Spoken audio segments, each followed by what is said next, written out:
திருக்குறள் சிறுகதை. மலர்மிசை ஏகினான் மானடி சேர்ந்தார். நிலமிசை நீடுவாழ்வார். குறள் 3. அருணின் நல்ல பழக்கம். ஒரு ஊரில் அருண் என்ற சிறுவன் இருந்தான். அவன் மிகவும் சுறுசுறுப்பானவன், ஆனால் சில நேரங்களில் சின்ன சின்ன பொய்களும் பேசுவான்.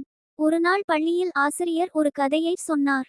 எப்போதும் உண்மை பேசும், நல்லது செய்யும் குழந்தைகள் தான் இறைவனுக்கு அருகில் இருப்பார்கள். அது அருணுக்கு மனதில் பதிந்தது.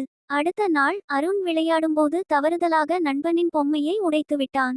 முதலில் அவன் பயந்தான். போய் சொல்லிவிடலாமா என்று நினைத்தான். ஆனால் உடனே ஆசிரியர் சொன்னதை நினைத்தான். அவன் தைரியமாக நண்பனிடம் சென்று, நான் தான் உடைத்தேன், மன்னித்து விடு என்றான். நண்பன் சிரித்து, நீ உண்மை சொன்னதால் நான் கோபப்பட மாட்டேன் என்றான். அந்த நாளிலிருந்து அருண் எப்போதும் உண்மை பேச ஆரம்பித்தான், நல்ல செயல்களை செய்தான், எல்லோருக்கும் உதவினான். காலம் சென்றது. எல்லாராலும் நேசிக்கப்பட்ட அருண் சந்தோஷமாகவும் அமைதியாகவும் வாழ்ந்தான்.